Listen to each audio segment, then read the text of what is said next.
Hello and welcome to A Wheel Thing TV. I'm Dave Canole. This week we're checking out the 2017 Volvo S90. This is the D5 Inscription.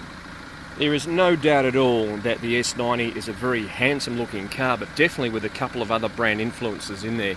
We've got a Maserati scallop to the grille there, and just a little bit of a hint of Jaguar at the front, and at certain angles, let's say BMW, shall we, as we move along the back. As you can see, big, long, flowing car. It is a huge car, massive doors, a little bit of a hint of Jaguar XF there as well. And then we come to the rear end.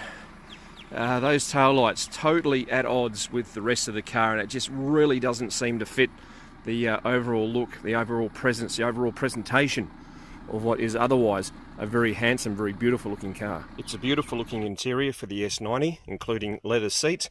The heated option, that's right, it's an option, not standard, but there is no cooling, and that's a bad mistake for Australian spec cars, especially given the kind of temperatures that some of the cities have seen during the time this car was in our possession.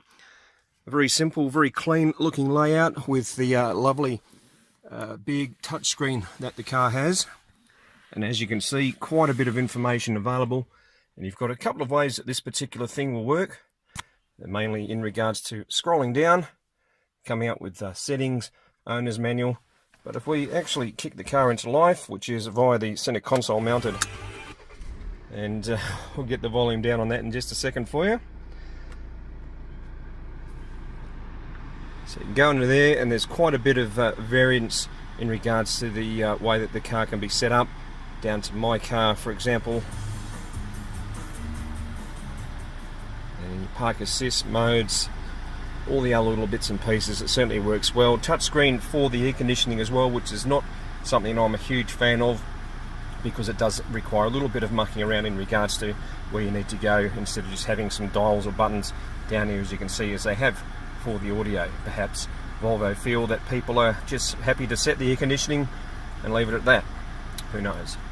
The rest of the interior is this wonderful Bowers & Wilkins or B&W sound system, complete with center speaker, so it provides an awesome sound stage, and it is absolutely beautiful in the kind of sound that the car has. Again, all operated via this touchscreen. Up here on the dash we've got the 12-inch LCD screen, and in regards to that you can actually change that particular look via, guess what? The touchscreen in the center of the car. Not in list or peer along the route. Just while we're looking at the display here, which is chrome, and it does have most of the basic information, which normally you'd be able to access different kinds of by pressing that particular button. We do have this little tab there. Please repeat. As you can hear, is asking for vocal information. It's a powered tailgate on the S90, as you'd expect, nice and easy, just a little rubber tab just at the top. And a huge boot, but a slightly highish in one respect load lip for the car itself. You do get a couple of cargo nets, but on the inside, as we lift up, we do get a space saver rear tyre, or a spare tyre I should say, not rear, depending on where you want to put the car, of course. Plenty of rear seat legroom in the S90, being the huge car that it is, and of course individual controls for the air conditioning. And as you can see, different temperatures are available, so it is a proper 4-zone setup.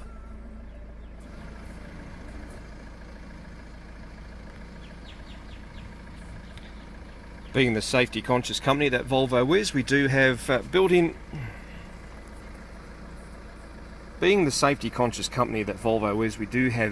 baby seats as such. As you can see, it's just this little mechanism on the front where you press and lift, and of course the new ISOFIX standard inside the car as well. Under the bonnet is a 2-litre diesel engine that produces a stonking 480 Newton meters of torque, down low as you'd expect, that drives through an 8-speed automatic gearbox and an all-wheel drive transmission. There's certainly little doubt in regards to the credentials that the S90 has on road. It's compliant, it's plush, it's lovely, it's every good word that you can think of in regards to a handling car. Steering ratio was set up nicely, the rebound, the compliance and the suspension is just about spot on. For such a big car, it handles like something that's about half the size and half the weight. It really is a responsive car, even with a diesel, for the most part. I'll clarify that by saying that, again, like any typical diesel, down low on idle, it takes a second to spool up before it gets going.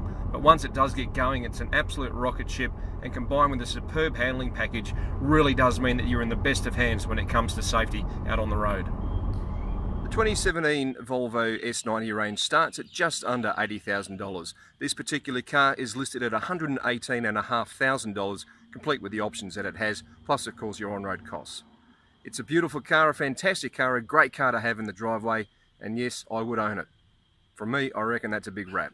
For Real Thing TV, I'm Dave Knoll.